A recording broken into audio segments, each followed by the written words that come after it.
The following was recorded in front of a live studio audience at the Studio 21 Podcast Cafe. This is the United Podcast Network. The following program is closed captioned for the thinking impaired. By tomorrow, I will rule the world! You think he's gone? He's not gone. That's the whole point. He's never gone! Is this some radical new therapy? You see? Well, I must have not been paying attention when you were just talking to me. Do you think that you could repeat the question? And I listened more attentively. There must have been something in all of that nothing that wasn't quite so easy to see. And I must have missed something when you were just talking to me. I must have not been paying attention when you were busy slamming the door. I guess the things that pass for affection ain't the same as they were before. There must have been something. All right, what do you say we get this show on the road? All right. You guys hungry? No? Nope. I was going to say, let's just ditch the show and go across the street and get lunch.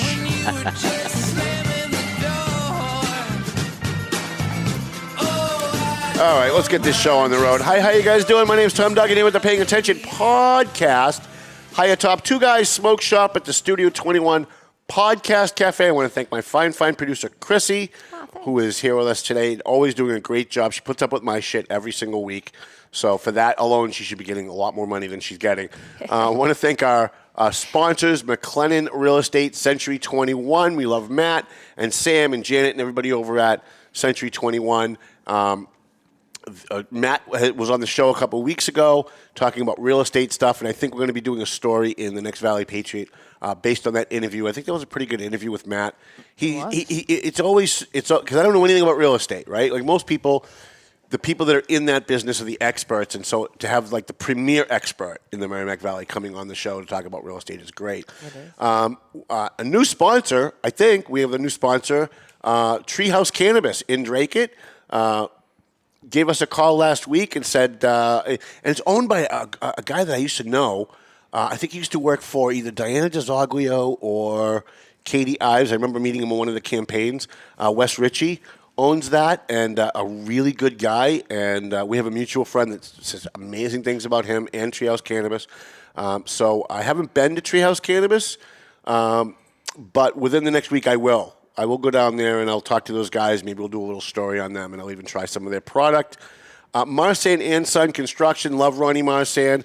I really, really hope he runs for mayor against Neil Perry. I don't think he can win. I don't think anybody can win, but I'd love to see him run. EIS, Investigation and Gun Trading. Borelli's Deli, where I'm going right after the show. I'm going over to Borelli's Deli to get my hot sausages. And have you guys been to Borelli's Deli? Oh, yeah. Yeah. Are you from the area? I'm not. No? So where are you from? What area? So I live in Air.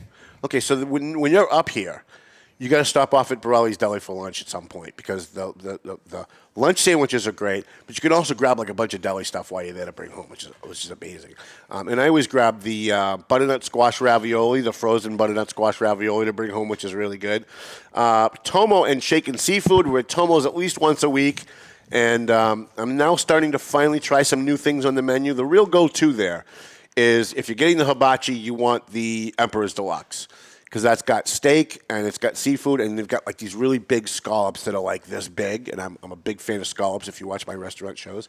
And Shaken Seafood, which is right across the street, and we don't go to Shaken Seafood as much as we probably should, because they're right across the street from Tomo. And if you've got a choice between Tomo and Shaken Seafood, to me, I'm always going to Tomo. But we do go to Shaken Seafood once in a while. Clear Path for Veterans New England. These guys are here today. We're going to talk about them through the whole show. AFC Urgent Care. We love Lisa and Zaka, everybody over there. And we're working on trying to get them to open an AFC in Lawrence. I think they'd make a killing in Lawrence if they opened up an AFC like on Essex Street. I think they'd make a killing. Pleasant Valley Landscaping, Dave Id Consoli is looking for help. So if you're looking for a job, by the way, not only do you get a good job working for Dave Id Consoli, but he's one of the nicest guys in the world. He's not someone that stands over you and micromanages you while you're doing your job, so he's actually a really good guy to work for, and he pays a lot of money. So if you're looking for work and you can do physical work, Pleasant Valley Landscaping, give David Kitsoy a call. Also, a free shout-out to JG's Ice Cream because the Jafrita brothers are just great guys. And the ice cream's pretty good. I mean, I'm not an ice cream guy, but I do stop there at least once a month. And I'll get a frap or I'll get something. Cutting into my time. Sorry. We're gonna thank our sponsors. They pay to keep the lights on here. So with me today, I've got Randy Carter from Veterans Northeast Outreach. Hey, no. What? Oh no, huh? What? Clear Path. What happened? What did I say? Veterans Northeast. Did I really say that? Yes, you did. I just finished saying on my other show that we're investigating them. We're going to be doing a story about them shortly. I can't believe really? it. Yeah. So I had them on the brain. I apologize. They're from Clear Path for Veterans New England. He used to be with Veterans Northeast Outreach when John Radka ran it, and they actually treated veterans well over there. They're not really doing that anymore. And I am going to be writing a story in the next either in the next paper or the paper after that. Because our veterans need to be taken care of, and the people that are in charge of taking care of our veterans need to be doing a good job. And when they're not doing a good job, veterans are afraid to complain. They're not people that complain. They're people that take orders. They're people that suck it up. They're people that have gone through basic training and have been trained to suck it up. And so a lot of the veterans don't want to complain, but they call my office on a regular basis and tell me what's going on because they know that I was very close with John Radka when he started it. And so we are going to do that. With us today is Randy Carter from Clear Path for Veterans New England and Jeremiah Jones, retired Chief Warrant Officer. It says Warrant Officer 3. What is that? That's correct. So it's a Chief Warrant Officer 3, so third level of getting promoted within the Warrant Officer rank. Oh, great. And a Bronze Star, I'm hearing. Yes, thank you, Randy. Yeah. So why don't you guys talk about Randy? Why don't you tell people a little bit about Jeremiah and his Bronze Star, and then we'll talk a little bit about what Clear Path does for homeless veterans and veterans that need help. So Jeremiah just came to us about, 3 months ago? Yes. Jeremiah retired from the Army after 20,000 years. I think it was 26 years. So between us, I think we have over 50 years total military service. Jeremiah was... He found a home at Clear Path. He started as a volunteer, and Jason and myself were sitting down one day, and we just watched how he interacted with other veterans. No matter what the issue was, they would walk in, and we offered him a job.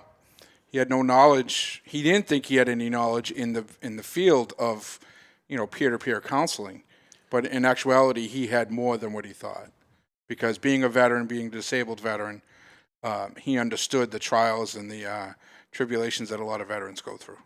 Do you find that a lot of veterans don't realize what skills they have because they were trained to go out and kill people and break things, but in doing that they've learned all of these other skills through whether it's basic training or the cohesions of the unit or all that other stuff? What do you think? I think that sometimes, after 26 years and you do this most of your adult life, it's really hard to think that you have the skills to go back out into society, but I am not just back in society. I am, again, in the service to others. It just happens to be my brothers and and my sisters, and they're very easy to take care of, and it can be very rewarding. Yeah. So talk about Clear Path. Talk about the mission of Clear Path. I know you started over at VNOC, and now you're here. What is it that Clear Path does? If there's a veteran watching and they say, "Well, I've never heard of Clear Path," what does Clear Path do for people? Basically, it's a one-stop shop. We want to be able to have a veteran walk in the door with any issue they have. Best way I describe it is that a lot of veterans carry a lot of weight on their shoulders. They carry a lot of baggage. When they walk in, we want to make them feel like we're holding that baggage for them, and they feel comfortable. They feel wanted, and they feel like they should be there. It's not just another appointment they have to go to. And speaking of appointments, we try to do everything in-house. So they're not going, all right, Tommy, you're going to go here Monday, then Tuesday you're going to go here. No, you're just going to come to us. Right. So it's like one-stop shopping for veterans. It is. So we can do everything from getting your discharge papers, your 214, we can file a disability claim. If you're homeless, we can help you get a place to live. How does that work? If someone's homeless, and because I know this is your area of expertise, if someone's homeless, they're a veteran, and they come to you and say, "I'm sleeping on the streets of Lawrence tonight," what is the process? What do you guys do for them? Well, the first thing we're going to do is make sure we can get them someplace for the next 2 or 3 days, and so they can be safe and have someplace warm. And then we're going to work on a place, whether it be transitional type housing, whether it be permanent housing. So when you say we're going to find them a place for the first few days, how does that? Would you put them up in a hotel? Does another veteran bring them in? No, we put them up in a hotel. Okay. And we go. I've gone up to 2 weeks. Almost 2 weeks in a hotel before we can find a place for this veteran to go. And what kind of a place are you looking for? Is it other veterans that have like a room for rent? Is it like a specific transitional housing building that they go to? Could be any of the above. It depends on the issues that the veteran is dealing with. Okay. If the veteran is dealing with a substance abuse, we're going to work on that substance abuse. But we want to make sure that he has someplace stable to stay. Right. So he's not trying to fight two battles at the same time. Right. If it's just monetary, we'll work with them, try to figure out why he's not able to pay his rent. Mm-hmm. And there are other programs out there, and we're going to try to escalate how fast that paperwork goes to get that veteran stabilized. When a veteran comes to you and they have a problem, whether it's financial, whether it's psychological, how do you guys vet the guys that are coming in for what their needs are? Do you have like an assessment that you put them through? No. So we're non-clinical. The closest thing for us in clinical is peer-to-peer support, right?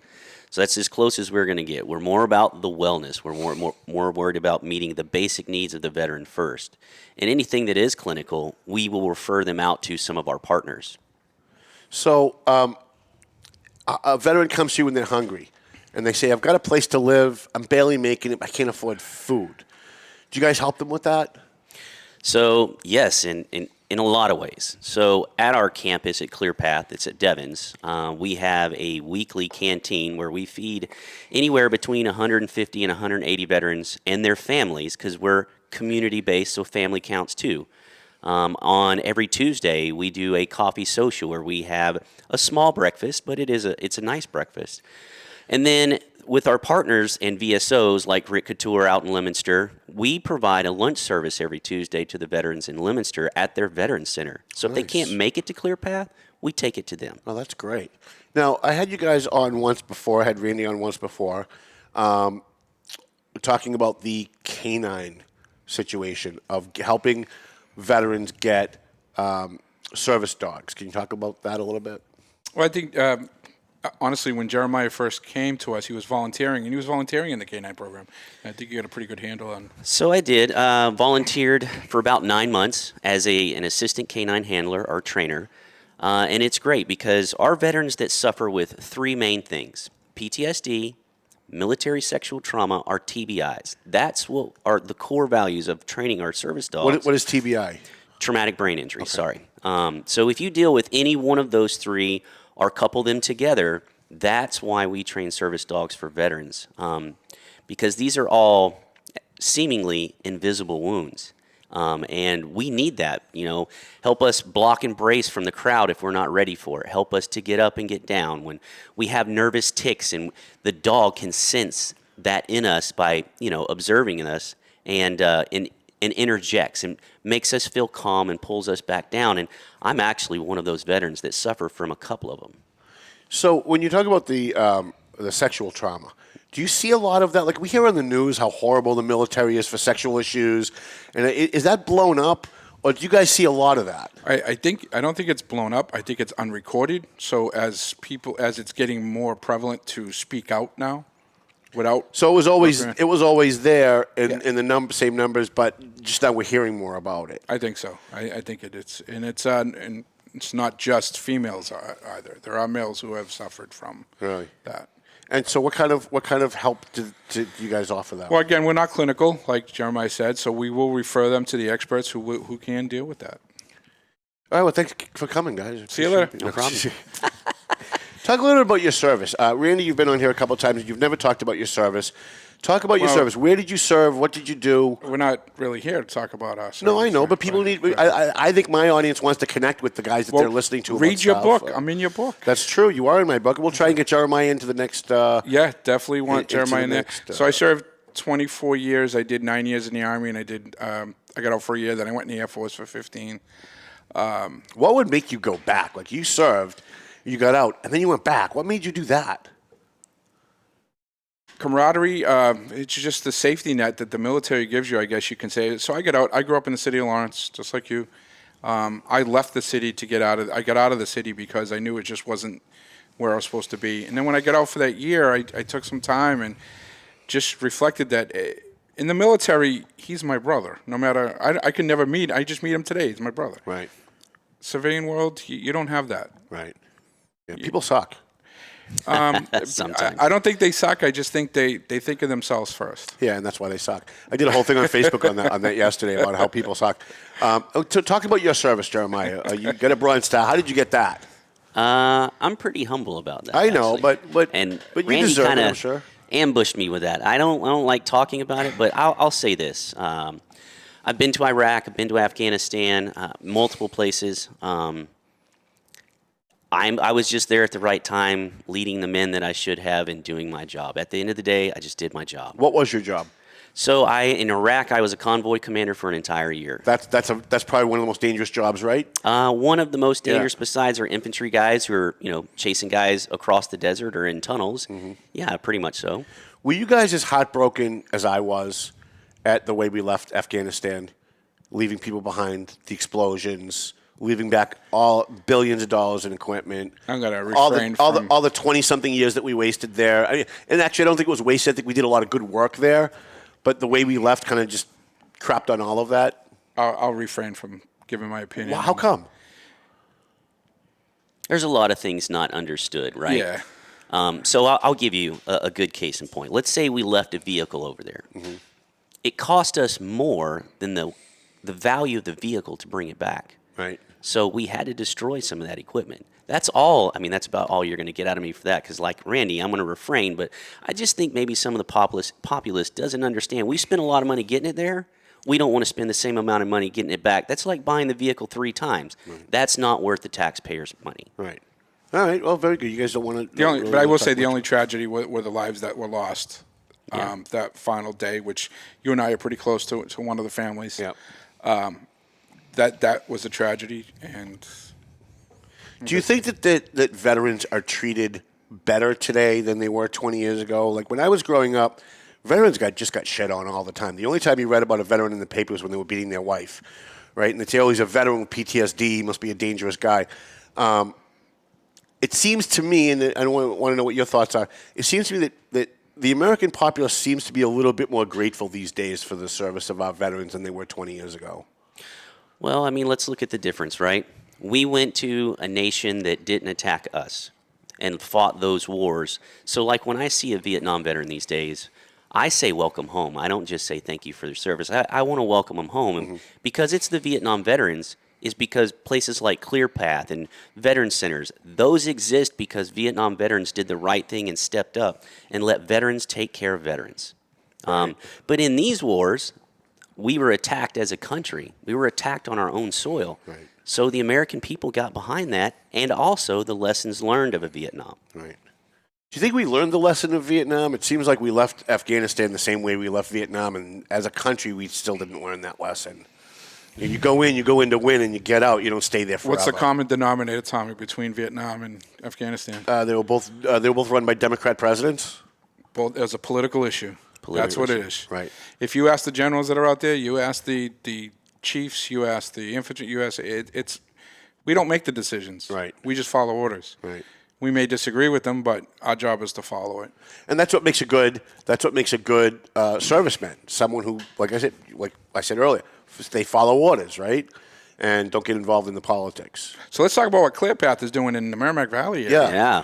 So let's talk about that. Well, go ahead. So we have I run the homeless side of it, and Jeremiah is in charge of outreach. By the way, how many homeless veterans, before you go forward, how many homeless veterans are you servicing right now? Right now, I'm going to say I see an average of at least 4 a week, minimum.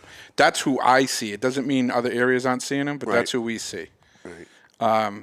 And what I mean by homeless, not at risk, but actual homeless, they're actually living on the street, living in a car, living in a transitional type living. Right. So for these cities out there, such as the city down the street somewhere that says there's no homeless in the area, that's not true. There is homeless veterans out there. Right. And so what do you guys do? How do you? Well, he's out there first with his team.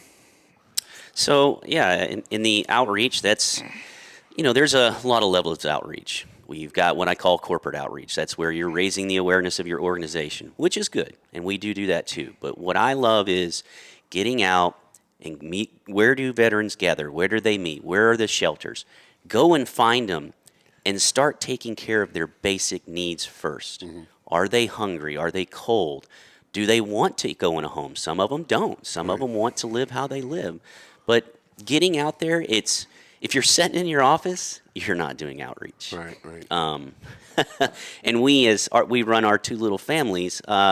We truly believe in that. We believe in putting the veteran first, and we believe that if you're out there and finding them and helping them, that's true outreach. How do you fund what you do? How do you pay for what it is that you do? Can people donate money? Do you like hit corporations up for corporate donate? Like, how do you do it? We use donations, but we also have grants that we work off. So I'm going to jump on his grant for a little bit because it's kind of aggravating me.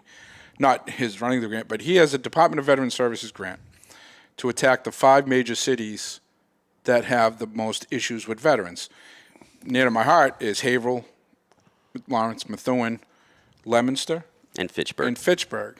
So when we call these cities and we say, listen, we're here to help you, we're here to get out here and help you, we don't get calls back. Really?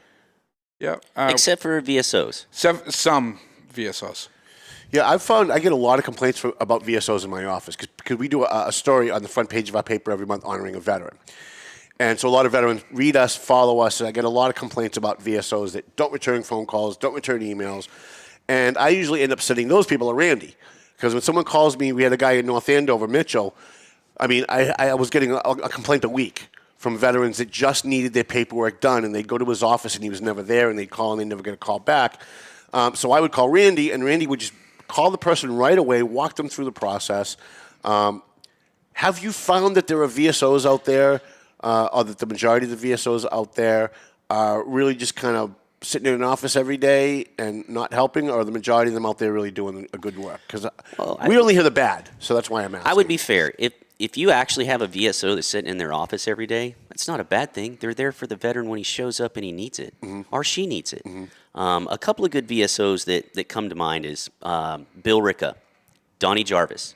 He just held what a great guy. Right. He just held the first annual Veterans Luncheon and celebrated the National Guard's 100th birthday. How many people were there? 150? Yeah, easy. 150 veterans from all sorts of organizations. That's great. And it was awesome.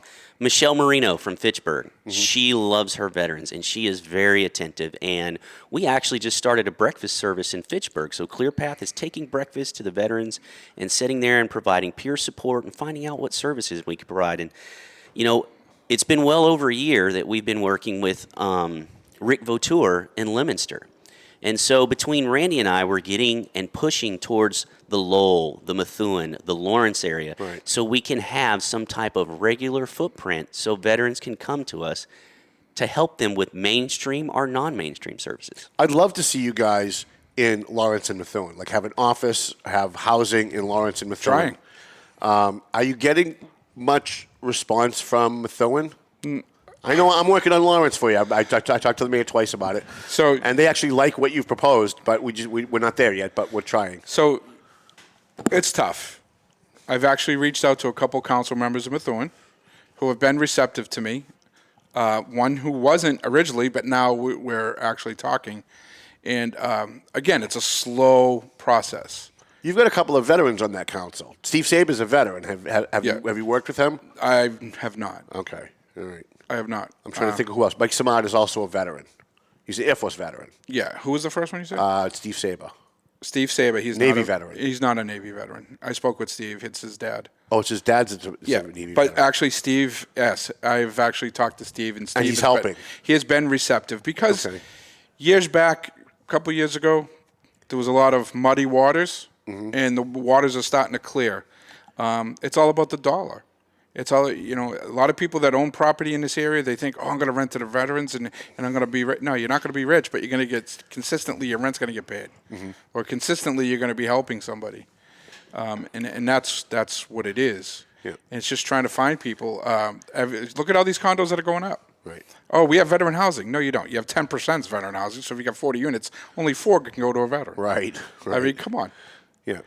It's all bait and switch, right? It's all bait and switch. So ClearPath is out here for the veteran, for the community. And that's the thing we're trying to push. We are community-based. Yeah. We believe in family because you're only as good as the people behind you. Right. How much of the slack are you picking up for VNOC? Now that VNOC I'm not going to discuss that. I'm not asking you to badmouth anybody. I'm just saying, how many are you getting? A lot of people coming to you that would normally be going to VNOC. We are getting some people that do come to us who say they have gone there. Basically, everything they drop, we're picking up. Okay, and that's good. I mean, I think it's good that there's somebody out there that's picking up. It shouldn't be a tug of war, but sometimes it is. Yeah. So we have VSOs that you could tell them. So the DVS grant, it's public knowledge, was $500,000. So you figure those 5 cities, $125,000 per city. Getting some of these VSOs that I've talked to and physically sat down with and said, listen, we have money to help some of your veterans who are behind in their rent or could be behind in their electric bill. And I'm not getting calls back. Really? But I'm getting the veterans calling me saying, hey, I went to the veteran service officer. He said he couldn't help me. Right. Those are the complaints that I get. Well, but we're able to help them. Right. I call Jeremiah in or one of his case managers, and they'll come over and they take them, and we take care of it. What do you see as the biggest problem that you guys face trying to help veterans? Is it that some of them don't want help? Is it the financial issue? What is your biggest struggle trying to help veterans? My biggest struggle is a lot of veterans have always been promised the world, and it didn't pan out. Right. Right, I totally would agree. There are some veteran service organizations out there that say they'll do A, B, C, and D. They never get past A. Right. And so when veterans are treated this way, and they actually need these services, that means we have to break that wall of trust down again just so that they'll come in so we can help. Because we promise nothing. We say, well, we will work as hard as we can to get you as far as we can. But we also tell the veteran, we're not going to do it for you. Right. You have to buy into this just as much as we do, and mutually, we'll try and get you to your goal. They have to want the help. They have to want it. Let me go back a couple of years ago. You and I went down at, was it 2 in the morning or whatever? We pulled that guy out, Steve. Yep. Let's talk about Steve for a minute. Sure. And where's he today? You see him on Facebook? Yeah. He looks amazing. He's living the life. This guy lived on the street, weighed about 110 pounds, a drug addict. Every day he was at the off ramp on Sutton Street from 495, and he was making about $1,200 a week. He told me I was floored. I was like, man, I'm going to put on a disguise. I'm going to go out and stand there, $1,200 a week. But every day I would go by him and I would stop. Actually, the first time I saw him, he was holding a sign that said "homeless veteran," and I jumped out of my car and said, "You'd better be a fucking homeless veteran. I'm going to shove that sign up your ass," because there had been several people in Lawrence with signs saying they were veterans that weren't, and we'd caught them. So the guy pulled out his DD-214 and made me feel this big, and I felt so horrible. I went by every day. I would drive by, and I'd stop, and I'd bring him a coffee. We started a tab for him over to Eli's to get a breakfast, and just try to show him that there were people out here that were willing to try and help him if he wanted the help. And for 2 years, I would call Randy. Randy would go down once a week, twice a week with John Radka and talk to the guy to try and get him off the street, and he didn't want to come. He was a day away from dying. Yeah. And I'm not exaggerating. Yep. And finally, he went into the hospital. You took him to the hospital. Yep. Went into the hospital for a very serious medical issue, and while he was there, got clean. And his last day in the hospital before they threw him out, he called me and said, "I don't want to go back on the street. I'm ready." And I called Randy, and Randy called John, and the two of them got them into housing. And we got him it's called the Grant Per Diem program. It was transitional housing. Got him a job at the Best Western as doing maintenance. And now he lives with his daughter and his grandson. Yeah, and he's clean, and he's living the life. He's living a better life than I am from what I see on Facebook, right? But it gets back to what Jeremiah says, that the veteran has to want, and they also have to do the work. Right. Well, for 2 years, we couldn't get Steve. Right. Because he would say, yes, I'm ready to go, come back tomorrow at 2 o'clock. But in between the time that we saw him and the next day at 2 o'clock, all he really cared about was getting high because he was addicted. So once we get there the next day, he wasn't ready to go now. So Randy always said to me, and it's always stuck in my head, when a veteran says they're ready, when a homeless person or an addict says they're ready, you got to get them that minute. Yep. When they say they're ready, you got to put them in the car that day. And on multiple occasions, I've called Randy and John Radke before he passed away, God rest him. We'd find a veteran in a tent on the banks of the Merrimack River at 2 o'clock in the morning in February in the middle of a snowstorm. I call Randy. Randy gets out of bed in Methuen, drives down to Lawrence, climbs down the banks of the Merrimack River, puts the guy in his car. gets him into a hotel that night, and the next day drives him down into Devon's and gets him his intake. So I don't think people at home realize the work that people like you guys do above and beyond going to an office once, in the morning and helping people. Because we don't put it on a commercial on TV, and we don't put it in the newspaper. Right. But we're trying to get the word out there that we are here. There is somebody who always posts in Methuen that, veterans, that ClearPath is a New York agency. Why are we working in Mass? We're not a New York agency. There is a ClearPath for veterans. They're up in New York. We're ClearPath for veterans, New England. Right, New England. So there is a difference. So I'd love to see you guys in Lawrence. I've spoken to the mayor's office a couple of times on this. I think your proposal for increasing veteran housing for homeless veterans in Lawrence is extremely admirable. We have a lot of people on the streets of Lawrence, and there's a lot of good people out there trying to help them, but veterans should go to the top of that list. And having guys like you guys around, I think that's a big help. So how much? Oh, we're almost at the end of the show. All right. When you guys decided to do this, you probably had a mental image in your head of what it was going to be like. What surprised you when you got into doing this? What surprised you about the job that you're doing now? Like, if there was somebody coming into this, I know you're relatively new helping out. What advice do you give? Like, what do you say to these guys from your experience of what you've dealt with? That would be you. Already. That would be me. I think he'd be better off. All right, okay.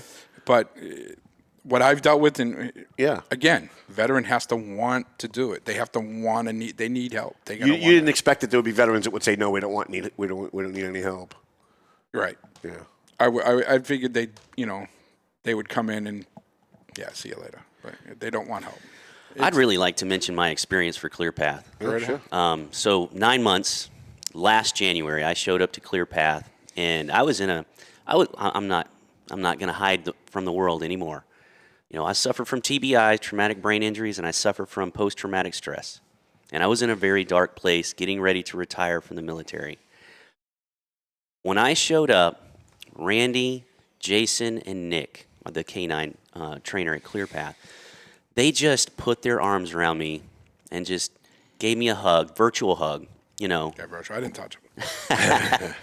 And I learned what a magical place ClearPath is, how safe and how secure I felt, and how I felt valued for all the help that I gave them. I loved it so much, I showed up 3 times a week, 8 hours a day for 9 months. Wow. And then when I got retired from the service, ClearPath immediately said we would like to hire you. That's great. And it's an amazing place for any veteran. How long have you been there now? A year. What surprises you now? Like I always ask this of elected officials when they run, they have an idea in their head of what it's going to be like, then they get in and go, "Holy crap!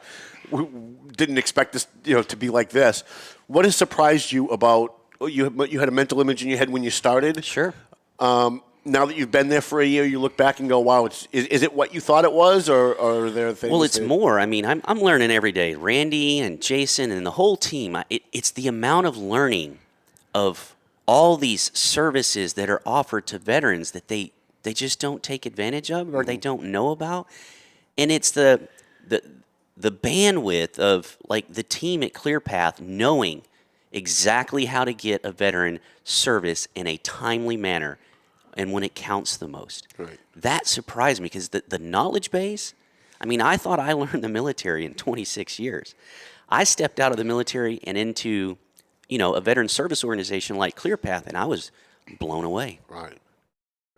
So it's surprisingly how many services are out there for veterans, and how many nonprofits and how many partners and how many people are willing to help veterans.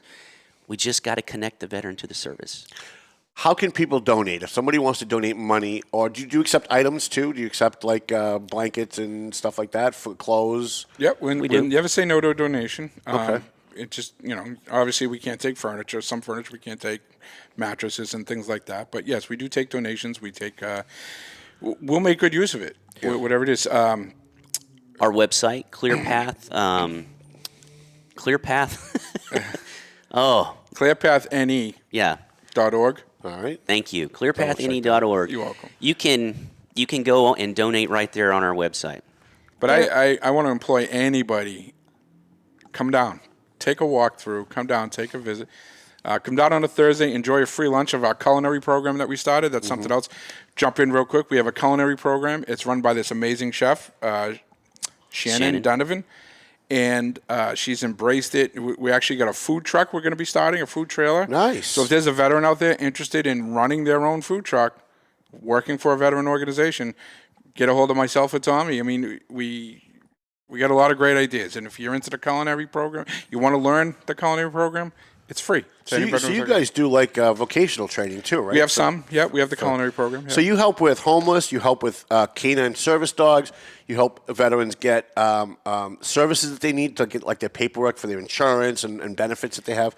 And then on top of all that, you're giving vocational training to guys that might want to try and start like a new job or a new. And sometimes it's actually life changing for some of these veterans. So we had a veteran not too long ago. They were making, I think it was like $1,900 a month. They were trying to live off that.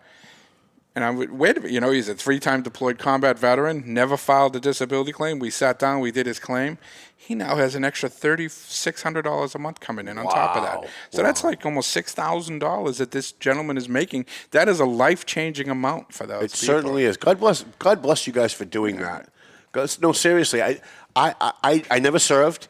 My grandfather was in World War II, though, so I grew up hearing all those stories. He was in Corregidor in the Philippines. My father was a Vietnam-era veteran. He wasn't in Vietnam, but he was a Vietnam-era veteran. He was Navy. He was on a ship.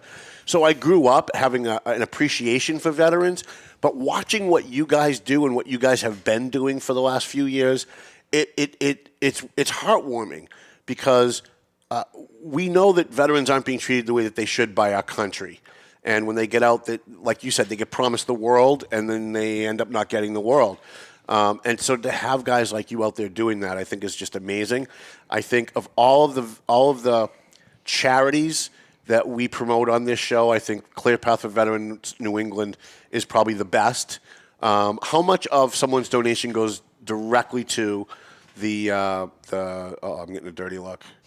How much goes directly to the veteran? It goes to servicing the veterans. 100%. That's amazing. So I got a dirty look. I thought I was in trouble when I asked. No, because I was going to say something about other agencies, but 100% of any donation goes right back to the veteran. So salaries and for the guys that are working there, you get paid out of a grant? We get paid out of a grant. So that grant goes away, we do it for free. So when someone donates $100 to Clear Path for Veterans New England, 100% of that's going to go to service those veterans. Right. That's correct. And that is a testament to what you guys are doing, because most of the charities, if not all of the charities, take something off the top. Even Tunnels to Towers takes like 9% for like administrative costs and stuff, and you guys don't.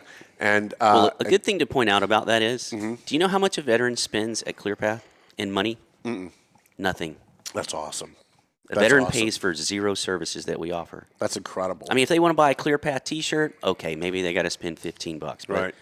They don't spend any money on services. And the money for that T-shirt goes directly back to buying more T-shirts. Buying more T-shirts.